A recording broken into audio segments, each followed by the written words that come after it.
Have you ever wondered if a toy could watch you, smile at you, breathe when you're not looking? In Shanghai, a young woman brought home a doll, limited edition, golden, perfect. But that night, her dog started growling at it. And then the laughter began. This isn't just a story about a cursed doll. It's about how something so innocent can turn into your worst nightmare. Because once you bring the Labubu doll into your home, it never leaves. Stay with me till the very end, because what happened to Mei Lin will make you question every toy you've ever seen. And after this, you may never look at dolls the same way again. Mei Lin lived in Shanghai with her dog Bao. She was from a small village, but after her father died, she moved to the city to support her mother and sister. She worked in a toy shop. Sweet, kind, soft-spoken. She loved toys, especially dolls. Her house was full of them. Then came the day everything changed. A shipment arrived, a limited edition, Labubu dolls. They sold out instantly, but Mei Lin had already kept one aside for herself. This one was different. Golden, brighter. Its smile was wider, almost alive. She took it home. That night, she couldn't stop staring at it.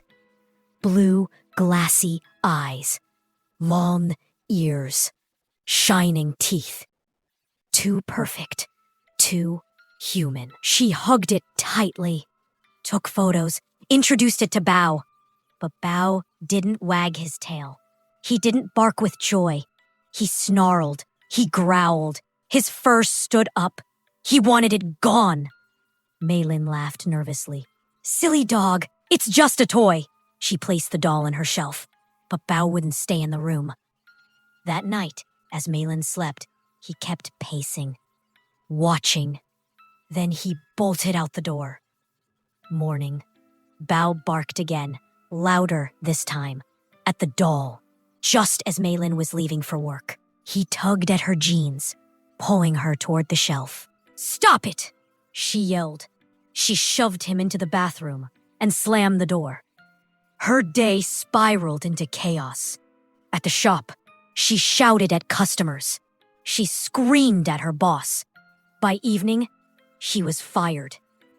She didn't know why she was so angry. Something inside her felt poisoned. Crying, she returned home. Bao rushed out, but then froze. He stared at her face. His eyes watered. That night, she slept early and heard it. A laugh. Not human, not animal. Something in between. Her eyes snapped open. Someone stood in the corner, watching her. She couldn't move, couldn't breathe. Finally trembling, she turned on the light. Nothing. Only the doll, smiling. The dream began.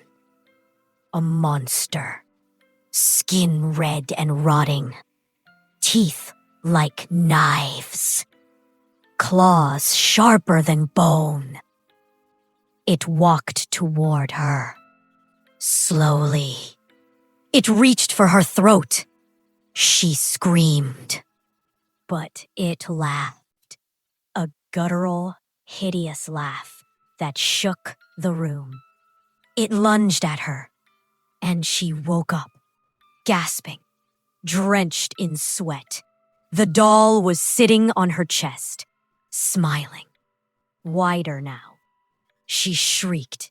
Bao burst in, growling, snapping. He seized the doll in his teeth and ripped it apart.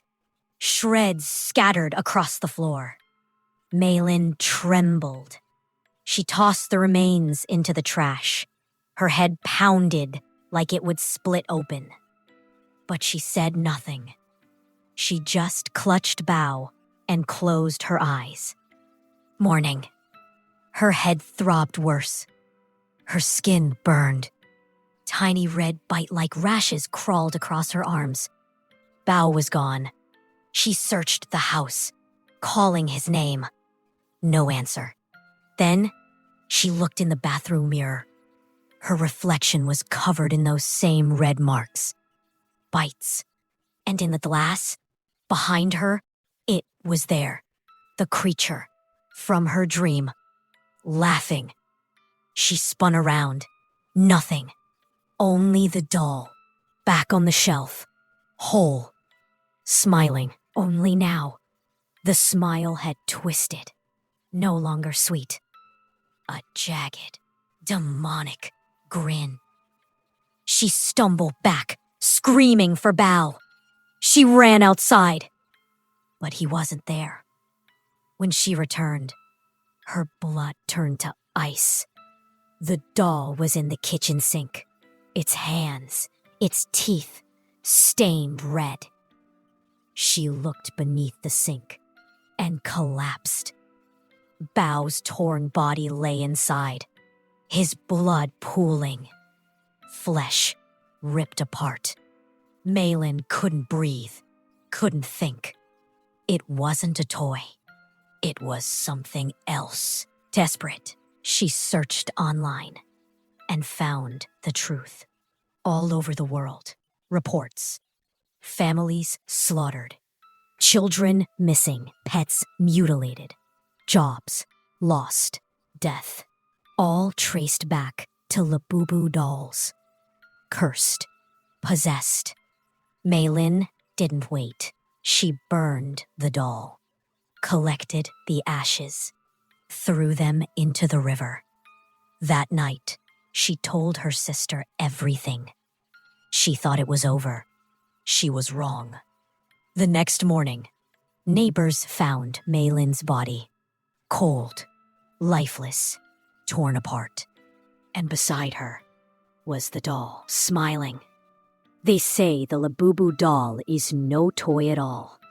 It is a vessel, a shell for something far older, far darker. A demon named Pazuzu. Some countries have already banned it. Priests have tried exorcisms, but the laughter still returns. So I ask you, would you dare bring one into your home? Do you believe the Labubu doll is just a story? Or do you believe it's waiting?